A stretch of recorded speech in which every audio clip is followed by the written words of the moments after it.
क्या आपने कभी सोचा है कि ये ब्रह्मांड कैसे बना, सृष्टि की शुरुआत कहां से हुई और जब सब समाप्त होगा तब क्या शेष रहेगा? इन सभी रहस्यों के केंद्र में है भगवान विष्णु, सृष्टि के पालनकर्ता, युगों के नियंता और धर्म के रक्षक। विष्णु पुराण केवल एक ग्रंथ नहीं, बल्कि ये समय, धर्म, कर्म और मोक्ष की गहराइयों में ले जाने वाली दिव्य कथा है। इसमें मत्स्य से लेकर कल्कि तक के अवतारों के माध्यम से बताया गया है कि कैसे भगवान विष्णु हर युग में अधर्म का नाश कर धर्म की स्थापना करते हैं। ऋषि पराशर द्वारा शिष्य मैत्रेय को दिया गया ये ज्ञान आज भी उतना ही प्रासंगिक है जितना युगों पहले था। आज हम विष्णु पुराण के प्रथम अध्याय का श्रवण करेंगे। आइए इस दिव्य यात्रा पर चलें और जाने विष्णु पुराण में छिपे ब्रह्मांड के सबसे गूढ़ रहस्य। तो चलिए शुरू करते हैं, लेकिन उससे पहले अपने मनोकामनाओं की पूर्ति के लिए एक बार कमेंट बॉक्स में जय श्री विष्णु जरूर लिखें। अध्याय 1, सृष्टि की उत्पत्ति और वराह अवतार का रहस्य। नैमिषारण्य की पवित्र भूमि पर एक विशाल वट वृक्ष की छाया में अनेक महर्षि एकत्रित थे। उनकी दृष्टि एक ही दिशा में थी, जहां एक ऊंचे आसन पर परम ज्ञानी सूत जी विराजमान थे। उनके मुख पर दिव्य तेज और वाणी में ओज था। उन्होंने सभा को निहारते हुए कहना आरंभ किया, हे महर्षियों, आप सभी सत्य की खोज में हैं। आपके प्रश्नों का उत्तर इसी पुराण में समाहित है। ये वही ज्ञान है जिसे महर्षि पराशर ने अपने प्रिय शिष्य मैत्रेय को प्रदान किया था। सूत जी ने अपनी आंखें मूंद ली, मानो वे समय के उस पल में लौट गए हों जब ये संवाद हुआ था। महर्षि मैत्रेय, जो बचपन से ही अत्यंत जिज्ञासु थे, उन्होंने वेदों और शास्त्रों का गहन अध्ययन कर लिया था, किंतु एक प्रश्न उनके मन को निरंतर व्याकुल कर रहा था। एक दिन उन्होंने महर्षि पराशर के चरणों में सिर झुकाया और विनम्रता से पूछा, हे गुरुदेव, मैंने वेदों का अध्ययन किया और धर्म शास्त्रों को भी समझा, परंतु एक प्रश्न मेरे मन को अशांत कर रहा है। ये जगत कैसे बना, इसकी उत्पत्ति कैसे हुई और इसका अंतिम स्वरूप क्या होगा? पराशर मुनि ने हल्की मुस्कान के साथ कहा, हे मैत्रेय, तुम्हारा प्रश्न अत्यंत गहन और रहस्यमय है। मैं तुम्हें वो ज्ञान प्रदान करूंगा जो मुझे मेरे पितामह वशिष्ठ जी से प्राप्त हुआ था। उन्होंने एक गहरी सांस ली, मानो किसी प्राचीन स्मृति में खो गए हों। ये वो रहस्य है जिसे जानने के लिए स्वयं देवताओं ने भी घोर तपस्या की है। ये सृष्टि कभी नहीं थी, न प्रकाश था न अंधकार, केवल एक शाश्वत सत्य था, भगवान विष्णु। उन्हीं से ये संपूर्ण संसार प्रकट हुआ और अंततः उन्हीं में ये समा जाएगा। मैत्रेय ने अपनी जिज्ञासा को थामे हुए पुनः पूछा, हे गुरुदेव, मैंने वेद, वेदांग और धर्मशास्त्रों का अध्ययन किया है। आपकी कृपा से मैंने बहुत कुछ जाना, परंतु ये प्रश्न मेरे हृदय को व्याकुल कर रहा है कि ये सृष्टि कैसे बनी, इसका आरंभ कैसे हुआ और क्या इसका कोई अंत भी है? पराशर मुनि की आंखों में गहन शांति थी। उन्होंने धीरे से मुस्कुराते हुए कहा, हे मैत्रेय, तुम्हारा प्रश्न अत्यंत गूढ़ है। ये वही रहस्य है जिसे जानने के लिए स्वयं देवताओं ने भी घोर तपस्या की है। मैं तुम्हें वही ज्ञान दूंगा जो मुझे मेरे पितामह वशिष्ठ जी से प्राप्त हुआ था। उन्होंने गहरी सांस ली और बोले, इस सृष्टि का प्रारंभ शून्य से हुआ, जब कुछ भी नहीं था, न दिन था, न रात, न प्रकाश था, न अंधकार, केवल एक अपरंपार चेतना थी। वही परम सत्य था, वही विष्णु थे। उन्हीं से ये संपूर्ण ब्रह्मांड प्रकट हुआ और अंततः उन्हीं में ये लीन हो जाएगा। मैत्रेय ध्यान से सुन रहे थे, परंतु उन्होंने जिज्ञासा पूर्वक पूछा, हे गुरुदेव, क्या इस सृष्टि की कोई पूर्व निर्धारित योजना थी या ये सब संयोग था? पराशर मुनि ने मुस्कुराकर कहा, कुछ भी संयोग नहीं होता, हे मैत्रेय। जब कुछ भी नहीं था, तब भी ईश्वर का संकल्प था। समय चक्र के अनुसार एक कल्प के अंत में ये संसार लय को प्राप्त होता है और पुनः एक नए सृजन का आरंभ होता है। चारों युगों का विधान, मनवंतर, देवताओं की उत्पत्ति, पर्वतों और समुद्रों की स्थिति, सब कुछ एक दिव्य योजना के अनुसार चलता है। मैत्रेय कुछ क्षण चुप रहे, फिर बोले, हे गुरुदेव, यदि सब कुछ विधि के अनुसार चलता है तो मनुष्य के कर्मों का क्या वह अपनी नियति बदल सकता है? पराशर मुनि ने कुछ क्षण मौन रहकर उत्तर दिया, यही इस सृष्टि का सबसे बड़ा रहस्य है। ये संसार भगवान के संकल्प से बना, परंतु कर्म का विधान अपरिवर्तनीय है। जो जैसा कर्म करता है उसे वैसा ही फल मिलता है। यही कारण है कि ज्ञानी पुरुष क्रोध और मोह से परे रहते हैं। उन्होंने एक गहरी सांस ली और कहा, जब मेरे पिता को राक्षसों ने निगल लिया तो मेरे मन में प्रतिशोध की ज्वाला उठी।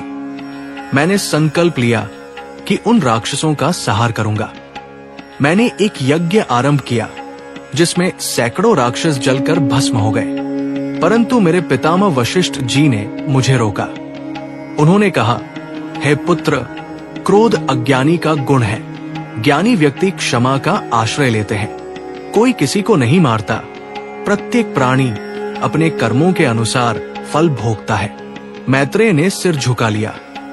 तो क्या सभी घटनाएं पूर्व निर्धारित हैं? पराशर मुनि बोले, नहीं, प्रत्येक मनुष्य के पास कर्म का अधिकार है। ईश्वर ने सृष्टि बनाई, परंतु उसने हर प्राणी को स्वतंत्र इच्छा भी दी। यदि मनुष्य अपने क्रोध, मोह और लोभ को त्याग कर धर्म का पालन करे तो वो स्वयं को महान बना सकता है। मैत्रेय ने गंभीर स्वर में पूछा, हे गुरुदेव, तो क्या ये सत्य है कि जो ज्ञान आपने पाया वो मुझे भी मिल सकता है? पराशर मुनि मुस्कुराए, हे मैत्रेय, जो ज्ञान मैंने पाया वो अब तुम्हारा है। पुलस्त्य मुनि ने मुझे आशीर्वाद दिया था कि मैं संपूर्ण शास्त्रों का ज्ञाता बनूंगा और इस दिव्य ज्ञान को आगे बढ़ाऊंगा। अब वो समय आ गया है कि मैं तुम्हें ये रहस्य सौंप दूं। ध्यान से सुनो, क्योंकि जो मैं कहूंगा वो सृष्टि का सबसे बड़ा सत्य होगा। मैत्रेय ने गहरी सांस ली। वे अब इस गूढ़ ज्ञान को प्राप्त करने के लिए पूर्णतः तैयार थे। अध्याय 2, भगवान विष्णु की महिमा और सृष्टि की उत्पत्ति। गहरी रात का सन्नाटा था। चंद्रमा अपनी शीतल किरणों से धरती को नहला रहा था और नर्मदा तट के समीप एक दिव्य सभा सजी थी। मुनियों का समूह ध्यान मग्न बैठा था और उनके मध्य आचार्य पराशर एक दिव्य तेज से आलोकित थे। उनके समक्ष मैत्रेय मुनि बैठे थे। उनकी आंखों में गहन जिज्ञासा थी। हे गुरुदेव, मैत्रेय ने विनम्रता से पूछा, आपने बताया कि ये सृष्टि भगवान विष्णु से उत्पन्न हुई, परंतु क्या आप मुझे विस्तार से समझा सकते हैं कि ये संसार कैसे बना और भगवान विष्णु की इस सृष्टि में क्या भूमिका है? पराशर मुनि ने गहरी सांस ली और बोले, हे मैत्रेय, मैं तुम्हें वही ज्ञान दूंगा जो मेरे पितामह वशिष्ठ ने मुझे दिया था। ये समस्त ब्रह्मांड एक अदृश्य शक्ति से उत्पन्न हुआ है जिसे हम विष्णु कहते हैं। वे न तो जन्म लेते हैं न नष्ट होते हैं। वे सर्वव्यापी, सर्वशक्तिमान और सदा विद्यमान हैं। उन्होंने आंखें बंद की और बोले, जो ब्रह्मा, विष्णु और शिव के रूप में इस जगत की उत्पत्ति, पालन और संहार करते हैं, जो विकार रहित, शुद्ध और सर्वजयी है, उन भगवान वासुदेव विष्णु को मेरा नमन। वही जगत के आदि कारण है, वही इसकी संहति करते हैं। मैत्रेय ध्यान पूर्वक सुन रहे थे। सृष्टि की उत्पत्ति कैसे हुई? पराशर मुनि ने कहा, जब कुछ भी नहीं था, न आकाश, न पृथ्वी, न दिन, न रात, केवल एक अनंत चेतना थी। वही भगवान विष्णु है। वही सृष्टि के मूल कारण है। वही समस्त ब्रह्मांड में व्याप्त है।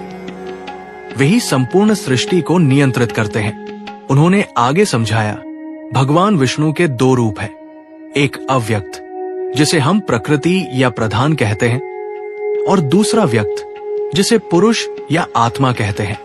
ये दोनों ही रूप सृष्टि की रचना के लिए आवश्यक है।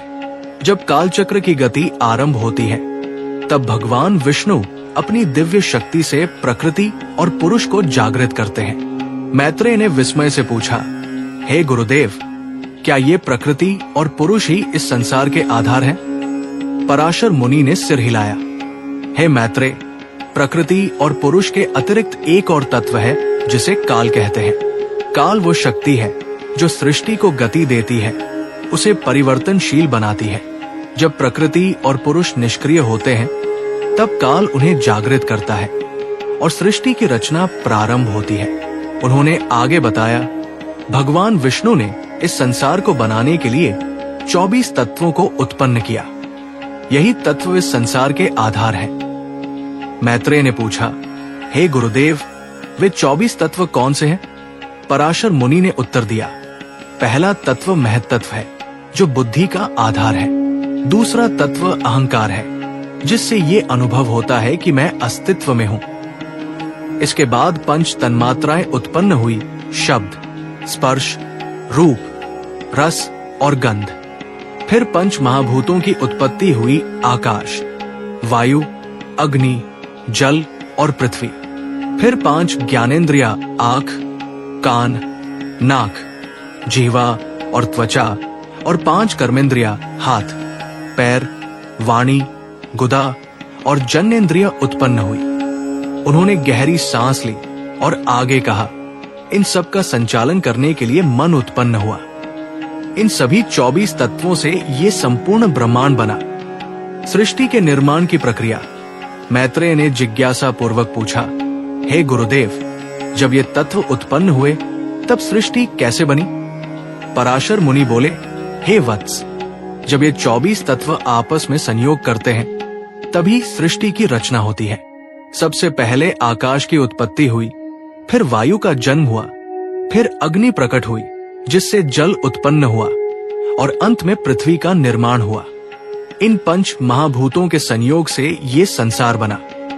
उन्होंने आगे कहा, जब ये समस्त तत्व एकत्र हुए तब ब्रह्मांड का निर्माण हुआ। पहले एक दिव्य अंड का निर्माण हुआ जिसे हम हिरण्यगर्भ कहते हैं। यही ब्रह्मांड का पहला स्वरूप था। मैत्रेय ने विस्मय से पूछा, हे गुरुदेव, फिर ये ब्रह्मांड जीवित कैसे हुआ? पराशर मुनि ने उत्तर दिया, जब ये ब्रह्मांड जल में स्थित था तब भगवान विष्णु ने उसमें प्रवेश किया। वही उसमें प्राण बनकर बसे, वही उसमें आत्मा बनकर स्थित हुए। भगवान विष्णु ने ही इसे गति दी, जीवन दिया। इसी कारण वे पालनकर्ता कहलाते हैं। भगवान विष्णु का त्रिगुणात्मक स्वरूप। मैत्रेय ने पूछा, हे गुरुदेव, भगवान विष्णु ही सृष्टि के रचयिता है, परंतु ब्रह्मा और शिव की क्या भूमिका है? पराशर मुनि बोले, भगवान विष्णु एक ही है, परंतु सृष्टि के संचालन के लिए वे 3 स्वरूप धारण करते हैं। जब वे सृष्टि रचते हैं तब वे ब्रह्मा कहलाते हैं, सृष्टि का पालन करते हैं तब वे विष्णु कहलाते हैं, और जब वे इसका संहार करते हैं तब वे रुद्र बन जाते हैं। कल्प के अंत में जब संसार नष्ट होता है तब भगवान विष्णु शेष नाग पर विश्राम करते हैं और संपूर्ण सृष्टि उनके भीतर समा जाती है। जब पुनः सृष्टि का समय आता है तो वे ब्रह्मा रूप धारण कर इसे पुनः उत्पन्न करते हैं। आकाश में चमकते तारों के नीचे पराशर मुनि की वाणी गूंज रही थी। ये ब्रह्मांड का रहस्य था जिसे उन्होंने मैत्रेय को सौंप दिया था। मैत्रेय की आंखों में श्रद्धा थी। हे गुरुदेव, ये ज्ञान अत्यंत दिव्य है। मैं कृतज्ञ हूं कि आपने मुझे ये रहस्य बताया। पराशर मुनि मुस्कुराए, हे वत्स, ये ज्ञान केवल सुनने के लिए नहीं बल्कि इसे जीवन में उतारने के लिए है। सृष्टि का ये रहस्य तुम्हें सत्य के निकट ले जाएगा। मैत्रेय ने गहरी सांस ली। वे तैयार थे अगली कथा सुनने के लिए कि भगवान विष्णु की ये लीला किस ओर बढ़ी। अध्याय 3, ब्रह्मा की आयु और काल का रहस्य। मैत्रेय जी बोले, हे भगवन, जो ब्रह्मा निर्गुण, अप्रमेय, शुद्ध और निर्मल आत्मा है, उनके सृष्टिकर्ता होने का क्या प्रमाण है? वे तो सर्वज्ञ, सर्वशक्तिमान और सनातन है। फिर ये सृष्टि उनकी कृपा से कैसे उत्पन्न होती है? ये रहस्य मेरी जिज्ञासा को और अधिक बढ़ा रहा है। कृपया इसका विस्तृत विवेचन करें। श्री पराशर जी बोले, हे महात्मन, इस संसार में जो कुछ भी घटित होता है वो सब भगवान विष्णु की अपार शक्ति के प्रभाव से ही संभव होता है। जैसे अग्नि की स्वाभाविक शक्ति जलाना और ताप देना है, वैसे ही ब्रह्मा की शक्ति से सृष्टि का विस्तार होता है। ये उनकी शक्ति का ही प्रभाव है कि सृष्टि की उत्पत्ति, स्थिति और संहार संभव होता है। पराशर जी के स्वर में गहन गंभीरता थी। उनकी दृष्टि में वह दिव्य ज्ञान झलक रहा था जिसे केवल वही समझ सकते थे जिन्होंने सृष्टि के रहस्य को आत्मसात कर लिया था। हे मुनिश्रेष्ठ, जिस प्रकार भगवान नारायण स्वयं ब्रह्मा के रूप में सृष्टि की रचना करते हैं, उसी प्रकार वे संसार के पालन और संहार में भी प्रवृत्त होते हैं। ब्रह्मा को उत्पन्न कहा जाता है, परंतु वे अनादि हैं। उनके लिए उत्पन्न शब्द केवल सांकेतिक रूप से प्रयुक्त किया जाता है। उनके जीवन की अवधि निश्चित होती है। उनके 100 दिव्य वर्षों की आयु को पर कहा जाता है और उसके आधे को परार्ध कहा जाता है। मैत्रेय जी ध्यान पूर्वक सुन रहे थे। वे बोले, हे गुरुदेव, समय की ये गणना किस प्रकार होती है? क्या ये केवल ब्रह्मा की आयु तक ही सीमित है या समस्त चराचर जगत पर लागू होती है? पराशर जी मुस्कुराए। वे बोले, हे अनध, मैंने जो आपको भगवान विष्णु के काल स्वरूप के बारे में बताया था, उसी के आधार पर ब्रह्मा, पृथ्वी, पर्वत, समुद्र और समस्त जीवों की आयु का निर्धारण किया जाता है। फिर वे काल की गणना करने लगे। हे मुनिश्रेष्ठ, 15 निमेषों से एक काष्ठा, 30 काष्ठा से एक कला, 30 कला से एक मुहूर्त और 30 मुहूर्त से एक अहोरात्र दिन रात की गणना होती है। मनुष्यों के एक मास में 2 पक्ष होते हैं और 6 माह का एक अयन होता है, उत्तरायण और दक्षिणायन। मैत्रेय जी को यह रहस्य अद्भुत लग रहा था। वे बोले, हे गुरुदेव, देवताओं का एक वर्ष किस प्रकार विभाजित होता है? पराशर जी बोले, हे ब्राह्मण, 12,000 दिव्य वर्षों का समूह 4 युगों सतयुग, त्रेता युग, द्वापर युग और कलयुग में विभाजित होता है। इन चारों युगों की गणना इस प्रकार होती है। सतयुग में 4,000 दिव्य वर्ष, त्रेता युग में 3,000, द्वापर युग में 2,000 और कलयुग में 1,000 दिव्य वर्ष होते हैं। इनके अतिरिक्त प्रत्येक युग की संध्या और संध्यांश की अवधि उतनी ही होती है जितनी उस युग की आयु का 1/10वां भाग। इस प्रकार एक संपूर्ण चतुर्युग 12,000 दिव्य वर्षों का होता है। हे मुनिवर, जब 1,000 चतुर्युग पूरे हो जाते हैं, तब ब्रह्मा का एक दिन पूरा होता है। उनके एक दिन में 14 मनवंतर होते हैं। प्रत्येक मनवंतर की अवधि 71 चतुर्युग से थोड़ी अधिक होती है। प्रत्येक मनवंतर में एक मनु का शासन होता है और उसी समय सप्तर्षि, देवगण, इंद्र और मनु के पुत्र उत्पन्न होते हैं और काल पूरा होने पर उनका अंत भी हो जाता है। मैत्रेय जी इस गूढ़ ज्ञान को समझने का प्रयास कर रहे थे। वे बोले, हे गुरुदेव, जब ब्रह्मा का दिन समाप्त हो जाता है तब क्या होता है? पराशर जी बोले, हे महात्मन, जब ब्रह्मा का एक दिन समाप्त होता है तब प्रलय होता है। इसे नैमित्तिक प्रलय कहते हैं। इस समय भूलोक, भूवरलोक और स्वरलोक तीनों अग्नि में जलने लगते हैं और महरलोक में रहने वाले तपस्वी अपने ताप से व्याकुल होकर जन्नों की ओर चले जाते हैं। समस्त त्रिलोक जलमग्न हो जाता है। उस समय भगवान विष्णु, जो साक्षात नारायण है, योग निद्रा में लीन हो जाते हैं। शेषनाग की शैया पर क्षीर सागर में विश्राम करते हैं। त्रिलोक जब जल में विलीन हो जाता है, तब ब्रह्मा भी भगवान नारायण में विलीन हो जाते हैं। यही प्रलय की स्थिति होती है। जब उनकी रात्रि समाप्त होती है, तब वे पुनः सृष्टि की रचना करते हैं। कुछ क्षणों तक केवल मौन छाया रहा। ब्रह्मा की आयु और काल की ये गणना अत्यंत विशाल और रहस्यमय थी। पराशर जी ने फिर कहा, हे मुनिवर, जब 100 ब्रह्मा वर्ष पूरे हो जाते हैं, तब ब्रह्मा का अंत हो जाता है। उनकी परमायु यही होती है। वर्तमान ब्रह्मा का पहला परार्थ समाप्त हो चुका है। उस समय पाद्म नामक महाकल्प घटित हुआ था।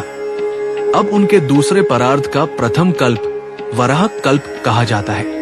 मैत्रेय मुनि की आंखों में अब भी अनेक प्रश्न थे, परंतु वे इस दिव्य ज्ञान को आत्मसात करने का प्रयास कर रहे थे। उन्होंने नतमस्तक होकर पराशर जी को प्रणाम किया। हे प्रभु, आप ही काल है।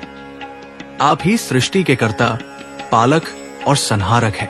आप ही सत्य हैं, आप ही ब्रह्मा हैं, आपकी महिमा अनंत है, आपकी लीला अनंत है। अध्याय 4। जब पृथ्वी जल में डूब गई और भगवान वराह अवतरित हुए, श्री मैत्रेय ने उत्सुकता पूर्वक पूछा, हे महर्षि पराशर, मैंने सुना है कि एक समय ऐसा आया जब पूरी पृथ्वी जल में समा गई थी। चारों ओर अंधकार था और ब्रह्मा जी चिंतित थे कि अब सृष्टि कैसे चलेगी। क्या ये सत्य है? यदि हाँ, तो कृपया मुझे विस्तार से बताइए उस समय क्या हुआ था।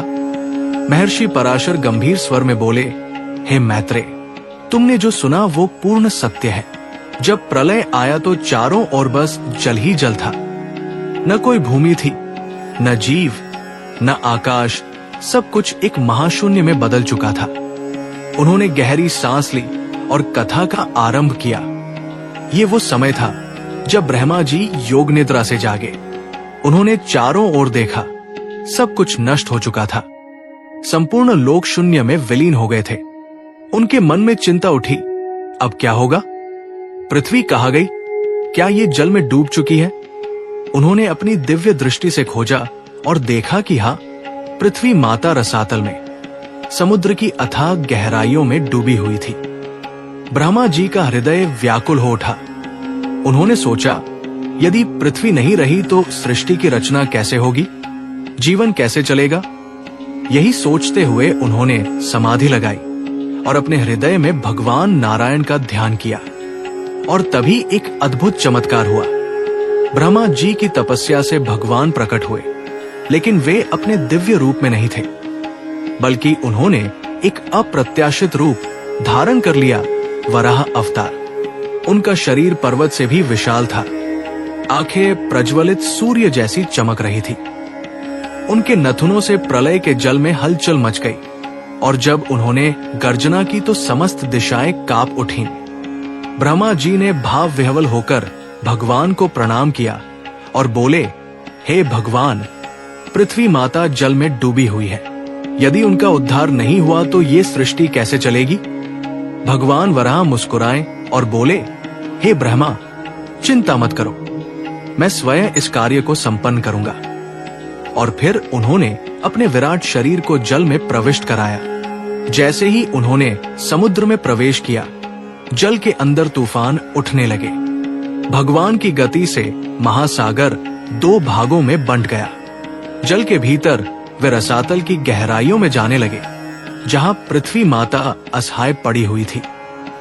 उधर पृथ्वी माता की दशा करुणामय थी। वे चारों ओर अंधकार से घिरी हुई थी, जल में डूबी हुई थी। जब उन्होंने भगवान वराह को अपनी ओर आते देखा तो उनकी आंखों से श्रद्धा के आंसू बह निकले। उन्होंने कांपती हुई वाणी में कहा, हे प्रभु, मैं असहाय हूं, जल के गर्भ में कैद हूं। कृपा करके मुझे इस अंधकार से बाहर निकालिए। पहले भी आपने मेरा उद्धार किया था और आज भी बस आप ही मेरी रक्षा कर सकते हैं। भगवान वराह की आंखों में करुणा छलक आई। उन्होंने अपनी विशाल डाढ़ को आगे बढ़ाया और पृथ्वी को अपनी गोद में उठा लिया। जैसे ही उन्होंने उसे ऊपर उठाया, जल में भयंकर हलचल मच गई। समुद्र गरज उठा, लहरें उफान पर आ गई और आकाश में बिजली कड़कने लगी। देवताओं ने हर्ष ध्वनि की, जय हो भगवान वराह की जय हो। भगवान वराह ने गर्जना करते हुए पृथ्वी को अपने डाढ़ पर संतुलित किया और धीरे धीरे जल से ऊपर उठाने लगे। जैसे ही उनका सिर जल की सतह से बाहर आया, पूरा ब्रह्मांड रोशनी से भर उठा। देवताओं ने फूलों की वर्षा शुरू कर दी और ऋषि मुनि स्तुति करने लगे। देवताओं ने स्तुति करते हुए कहा, हे गोविंद, आप ही इस सृष्टि के रचयिता हैं, आप ही पालनहार हैं और आप ही संहार करता भी। जब जब ये संसार संकट में आता है, तब तब आप किसी न किसी रूप में प्रकट होते हैं।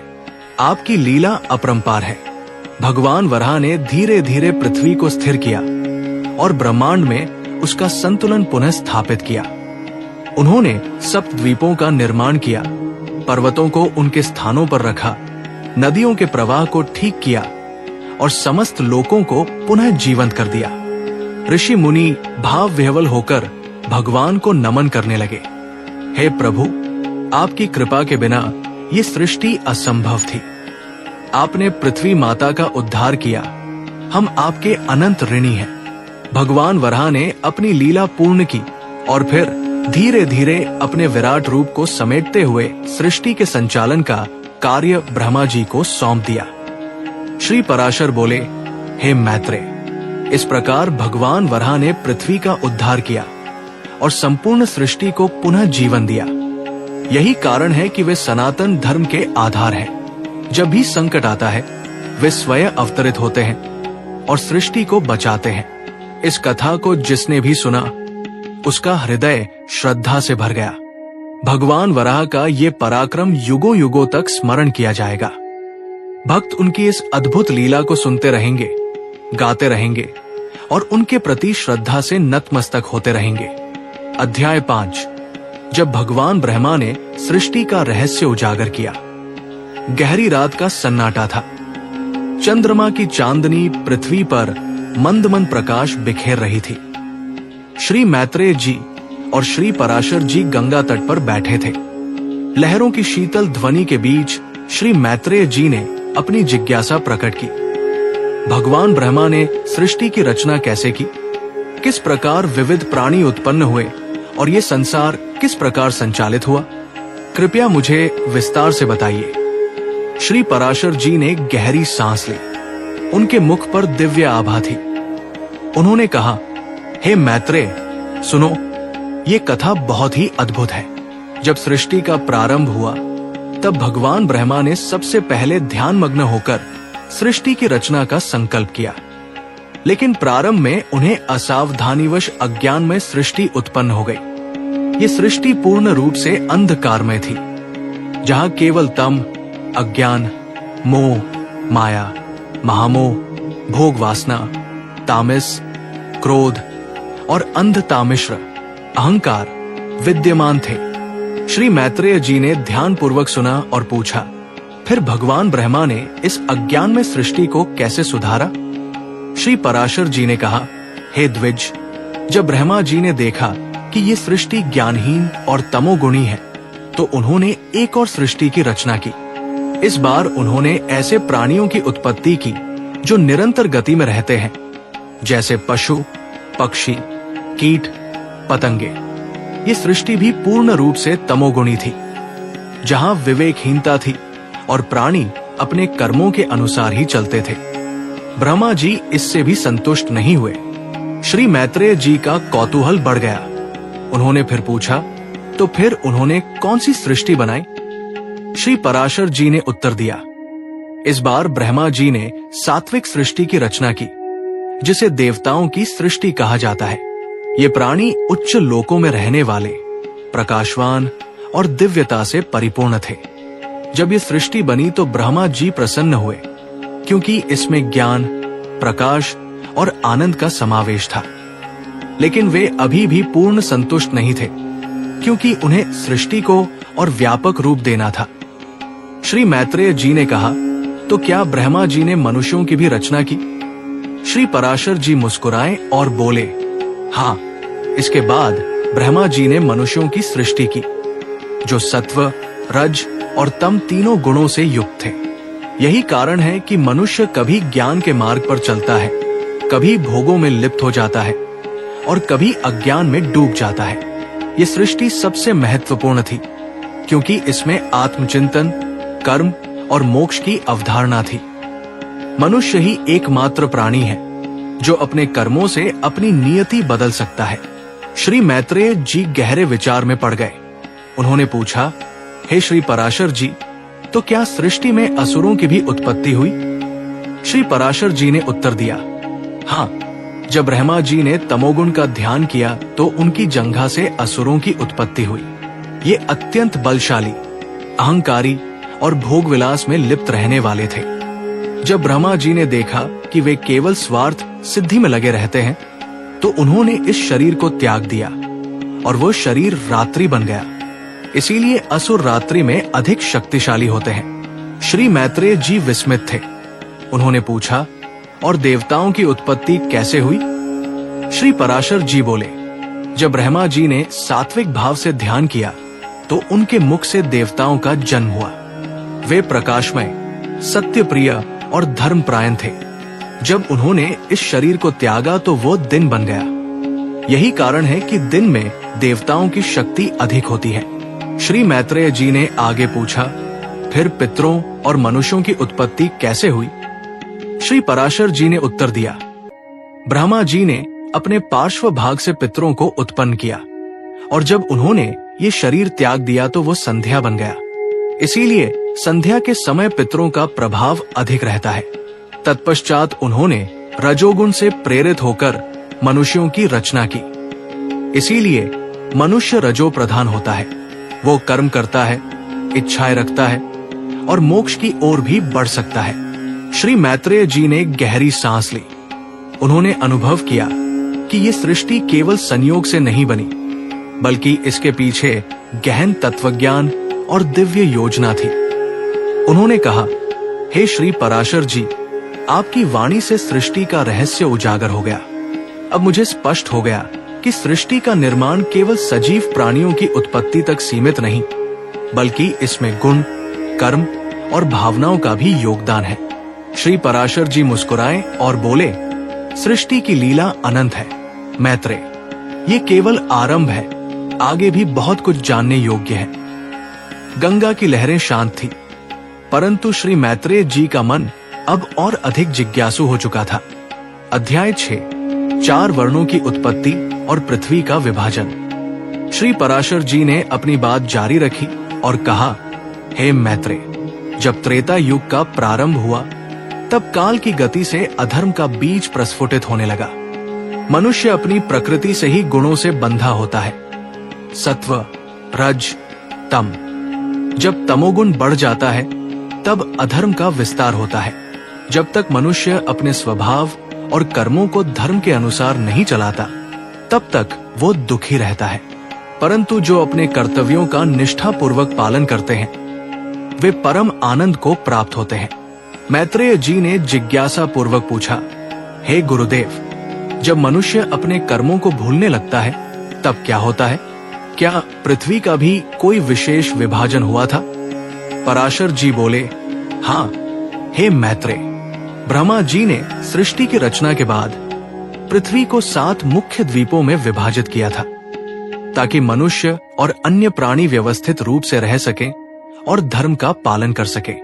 ये द्वीप थे जम्बूद्वीप, प्लक्षद्वीप, शालमलद्वीप, कुशद्वीप, क्रौंचद्वीप, शाकद्वीप और पुष्करद्वीप। उन्होंने प्रत्येक द्वीप का संक्षिप्त वर्णन करते हुए कहा, इन सभी द्वीपों को समुद्रों द्वारा अलग किया गया था। जैसे जम्बूद्वीप को जम्बू वृक्ष के नाम पर रखा गया, जो यहाँ प्रचुर मात्रा में पाया जाता था। ये द्वीप अपने 9 खंडों के लिए प्रसिद्ध था, जिनमें भारतवर्ष सबसे महत्वपूर्ण था। भारतवर्ष वो भूमि थी जहाँ धर्म का विशेष रूप से पालन होता था और जहाँ मोक्ष प्राप्त करना सरल माना जाता था। मैत्रेय जी ने पूछा, हे गुरुदेव, क्या इन द्वीपों और समुद्रों का कोई विशेष महत्व था? पराशर जी ने उत्तर दिया, प्रत्येक द्वीप और समुद्र का अपना विशेष महत्व था। ये न केवल भौतिक विभाजन थे, बल्कि आध्यात्मिक और कर्म क्षेत्र के रूप में भी इनका महत्व था। इन सभी में मनुष्य अपने कर्मों के अनुसार जीवन यापन करता था और अपने धर्म का पालन करता था। इन द्वीपों पर रहने वाले विभिन्न प्रकार के प्राणी और उनके स्वभाव भी इन गुणों से प्रभावित थे। उन्होंने आगे कहा, पृथ्वी के इस विभाजन का उद्देश्य था कि सृष्टि में व्यवस्था बनी रहे और हर प्राणी अपने कर्मों के अनुसार अपना जीवन जी सके। ये सब भगवान विष्णु की लीला का ही विस्तार था, जो इस समस्त ब्रह्मांड का संचालन करते हैं। जब तक मनुष्य अपने वर्ण और आश्रम के धर्म का पालन करता है, तब तक वो आनंदमय जीवन जीता है, परंतु जब वो धर्म को छोड़कर अधर्म का मार्ग अपनाता है, तब उसके जीवन में कष्ट आते हैं। मैत्रेय जी ने सिर झुका लिया। उन्हें अब 4 वर्णों की उत्पत्ति और पृथ्वी के विभाजन का महत्व स्पष्ट हो गया था। ये केवल एक भौतिक संरचना नहीं थी, बल्कि एक नैतिक और आध्यात्मिक व्यवस्था थी।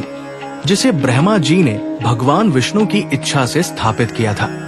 अध्याय 7 प्रियव्रत के वंश का वर्णन और द्वीपों का नामकरण। श्री मैत्रेय जी ने पूछा, हे भगवन, आपने प्रियव्रत के वंश के बारे में बताया है, कृपया मुझे उनके वंश का विस्तार से वर्णन करें। कैसे उनके वंशजों ने पृथ्वी के द्वीपों का नामकरण किया और उनका शासन कैसे चला? श्री पराशर जी बोले, हे मैत्रेय, मनु के एक पुत्र थे जिनका नाम प्रियव्रत था। वे अत्यंत धर्मात्मा, बलवान और भगवान विष्णु के परम भक्त थे।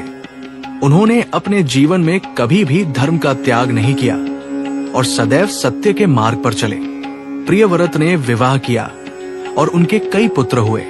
उनमें से एक का नाम अग्निधर था, जिसने जम्बूद्वीप का शासन संभाला। अग्निधर के 9 पुत्र हुए, जिनके नाम पर जम्बूद्वीप के 9 खंडों का नामकरण किया गया। इनमें से सबसे प्रमुख भरत थे, जिनके नाम पर भारतवर्ष का नाम पड़ा। मैत्रेय जी ने जिज्ञासा पूर्वक पूछा, क्या प्रियव्रत के अन्य पुत्रों ने भी द्वीपों का नामकरण किया? श्री पराशर जी ने उत्तर दिया, हाँ, हे वत्स, प्रियव्रत के अन्य पुत्रों ने भी अन्य द्वीपों का शासन संभाला और उनके नाम पर ही उन द्वीपों का नामकरण किया गया। इस प्रकार प्लक्षद्वीप, शालमलद्वीप, कुशद्वीप, क्रौंचद्वीप, शाकद्वीप और पुष्करद्वीप का भी उनके वंशजों द्वारा नामकरण हुआ। प्रियव्रत के वंशज सभी धर्मात्मा और न्यायप्रिय शासक थे। उन्होंने अपने अपने राज्यों में धर्म की स्थापना की, प्रजा का पालन किया और भगवान विष्णु की भक्ति में लीन रहे। उनका शासन काल अत्यंत सुखद और समृद्ध था, जहां कोई भी दुखी या पीड़ित नहीं था। इन वंशजों ने अपने अपने द्वीपों पर विभिन्न प्रकार के यज्ञ और तपस्याएं की, जिससे पृथ्वी पर सुख शांति बनी रही। वे वेदों और धर्म शास्त्रों के ज्ञाता थे और उनके मार्गदर्शन में प्रजा भी धर्म के मार्ग पर चलती थी। मैत्रेय जी ने कहा, हे गुरुदेव, ये जानकर बहुत प्रसन्नता हुई कि इतने महान राजाओं ने पृथ्वी पर शासन किया। क्या उनका कोई और विशेष योगदान भी था? श्री पराशर जी ने बोले, हे मैत्रेय, इन राजाओं ने केवल शासन ही नहीं किया, बल्कि उन्होंने अपनी प्रजा को धर्म, कर्म और मोक्ष का ज्ञान भी दिया। उन्होंने सिखाया कि जीवन का उद्देश्य केवल भौतिक सुख प्राप्त करना नहीं है, बल्कि आत्मज्ञान और भगवान की प्राप्ति है। उनके शासन काल में धर्म की जड़ें और मजबूत हुई। मैत्रेय जी ने सिर झुकाकर पराशर जी को प्रणाम किया। प्रियव्रत के वंश और उनके द्वारा पृथ्वी के विभाजन की कथा ने उन्हें ये सिखाया कि किस प्रकार धर्म, कर्तव्य और भक्ति से एक सुशासित समाज का निर्माण होता है। भक्तों, यहीं पर विष्णु पुराण का अध्याय 7 पूरा होता है। अब दूसरे सीरीज में आप सभी सुनेंगे अध्याय 8 से लेकर 15 तक के संपूर्ण अध्याय। तब तक के लिए आप सभी का बहुत बहुत धन्यवाद। एक बार कमेंट बॉक्स में सच्चे हृदय से जय श्री विष्णु जरूर लिखें।